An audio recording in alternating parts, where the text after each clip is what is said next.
Hi viewers, இன்னைக்கு நம்ம dark படத்தோட ரிவ்யூ தான் வந்து பார்க்க போகிறோம். டார்க் இந்த படம் வந்து பார்த்தீங்கன்னா ஒரு ஹாரர் த்ரில்லர் மூவியாக வந்து ரிலீஸ் ஆயிருக்கு. இந்த டார்க் படத்தோட ஒன்லைன் ஸ்டோரி வந்து என்ன வந்து பார்த்தோம்னா, பாக்யராஜ் வந்து பார்த்தீங்கன்னா ஒரு வீட்டில் வந்து இருக்காரு. அவர் வீட்டில் மேல் மாடி வந்து பார்த்தீங்கன்னா காலியாக வந்து கிடக்கு. அந்த வீட்டுக்கு வந்து பார்த்தீங்கன்னா நம்ம ஹீரோ வந்து பார்த்தீங்கன்னா குடி வந்து வராரு. அவருக்கு வந்து பார்த்தீங்கன்னா 3 மாதம் மட்டும் தான் வீடு தேவைன்னு சொல்லிட்டு வந்து கேட்குறாரு.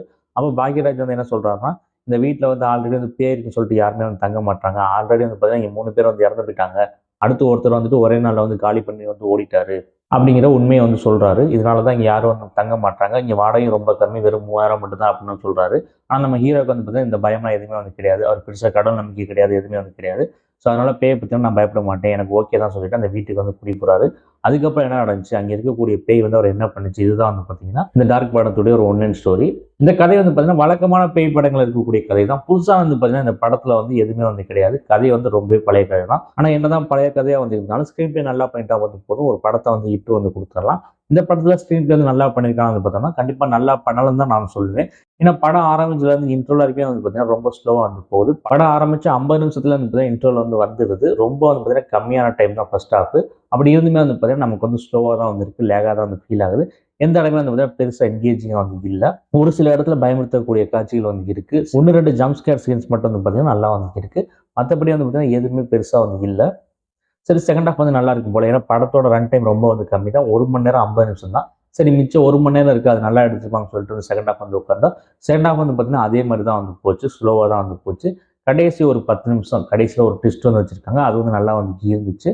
அது மட்டும் தான் வந்து நல்லா வந்து இருக்கு. இது எப்படி வந்து ஆயிடுச்சுன்னா, வழக்கமா மலையாள சினிமாக்கள்ல வந்து பார்த்தோம்னா, இந்த எக்கோவா இருக்கட்டும், ஃப்ரீடம் மூவியா இருக்கட்டும், கிஷ்கிந்தா காண்டமா இருக்கட்டும், ரீசெண்டா ரிலீஸ் ஆன பாலன் படமா இருக்கட்டும், இப்படி எல்லா படத்துலயும் வந்து பார்த்தீங்கன்னா, மலையாள சினிமாவுக்கு பொறுத்தவரைக்கும் படம் முழுக்க வந்து பார்த்தீங்கன்னா ஸ்லோவா தான் வந்து போகும். ஸ்லோவா தான் வந்து நகரும். கடைசியில கிளைமேக்ஸ் வந்து பார்த்தீங்கன்னா ஒரு பெரிய ட்விஸ்ட் வந்து இருக்கும். அது மட்டும் வந்து பார்த்தீங்கன்னா பயங்கரமா வந்து இருக்கும். அதை மட்டும் வச்சுட்டு வந்து பார்த்தீங்கன்னா இந்த படத்தை வந்து பயங்கரமா இருக்கு, ஆகோன்னு சொல்லுவாங்க. அப்படிதான் வந்து பார்த்தீங்கன்னா இந்த படம் வந்து இருக்கு. அதாவது வந்து பார்த்தீங்கன்னா டிபிக்கல் மலையாள மூவி ஸ்டைல தான் வந்து பார்த்தீங்கன்னா இந்த டார்க் படமும் வந்து இருக்கு. கடைசியில் ஒரு ட்விஸ்ட் வந்து வச்சிருக்காங்க கிளைமேக்ஸ்ல. அது வந்து பயங்கரமா வந்து இருக்கு. ஆனா படம் ஸ்டார்டிங்ல இருந்து அந்த இடம் அந்த கிளைமேக்ஸ் வரைக்கும் வந்து பார்த்தீங்கன்னா அந்த அளவுக்கு சரியா வந்து இல்ல. அதாவது படம் வந்து பார்த்தீங்கன்னா ஒரு விறுவிறுப்பா வந்து போய் வந்து இல்ல. ரொம்ப ஸ்லோவா லேகா தான் வந்து நகருது. அதாவது வெறும் 1 மணி நேரம் 50 நிமிஷம் மட்டும் இருந்தும் கூட இந்த படத்தை வந்து ஒரு எங்கேஜிங்கா வந்து இவங்களால கொடுக்க வந்து முடியல. புதுசா வந்து பார்த்தீங்கன்னா அவங்க எதுவுமே வந்து ட்ரை பண்ணல. வழக்கமான பேய் படங்கள் என்ன இருக்குமோ அதுதான் வந்து பார்த்தீங்கன்னா இதுலயே வந்து இருந்துச்சு. பெர்ஃபார்மன்ஸ் ரீதியா சொல்லணும்னா பாக்யராஜா இருக்கட்டும், அந்த மெயின் லீடா நடிச்ச ஒரு ஆக்டரா வந்து இருக்கட்டும், அவர் பார்த்தீங்கன்னா புது ஆக்டர் அறிமுகம். அவரா இருக்கட்டும், நட்டியா இருக்கட்டும், எல்லாருமே வந்து பார்த்தீங்கன்னா நல்லா வந்து நடிச்சிருக்காங்க. நடிப்புல வந்து பார்த்தீங்கன்னா எந்த குறையும் சொல்ல முடியாது. மியூசிக் வந்து பார்த்தீங்கன்னா ஓரளவு பேக்ரவுண்ட் ஸ்கோர் வந்து நல்லா வந்து இருந்துச்சு. ஆனா சவுண்ட் மிக்சிங் வந்து பார்த்தீங்கன்னா சரியா வந்து இல்ல. நிறைய இடத்துல பார்த்தீங்கன்னா படம் வந்து ரொம்ப லவுடா வந்து இருக்கு.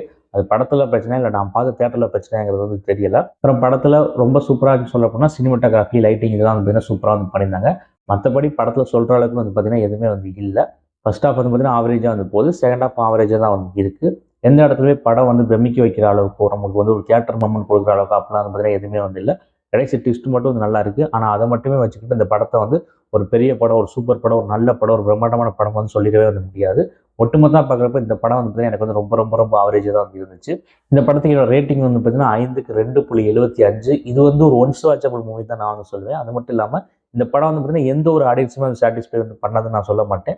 ஒரு சில ஆடியன்ஸ்க்கு வந்து பார்த்தீங்கன்னா இந்த படம் பிடிக்கிறதுக்கான வாய்ப்பு வந்து இருக்கு. ஆனா ஜென்ரல் ஆடியன்ஸை பொறுத்த வரைக்கும் இந்த படம் வந்து பிடிக்கிறதுக்கான வாய்ப்பு வந்து ரொம்பவே வந்து குறைவு தான். ஒரு slow based horror thriller movies நான் வந்து விரும்பி வந்து பார்ப்பேன்னா உங்களுக்கான படம் தான் வந்து பார்த்தீங்கன்னா இந்த டார்க். மற்ற ஆடியன்ஸ் வந்து இந்த படத்தை ஸ்கிப் பண்றது தான் வந்து நல்லது. தொடர்ந்து சினிமா ரிவ்யூஸ் பார்க்கறதுக்கு, சினிமா சம்பந்தமான சுவாரஸ்யமான வீடியோஸ்லாம் வந்து பார்க்கறதுக்கு மறந்துடாம நம்ம சேனலை வந்து சப்ஸ்கிரைப் பண்ணி வச்சுருங்க.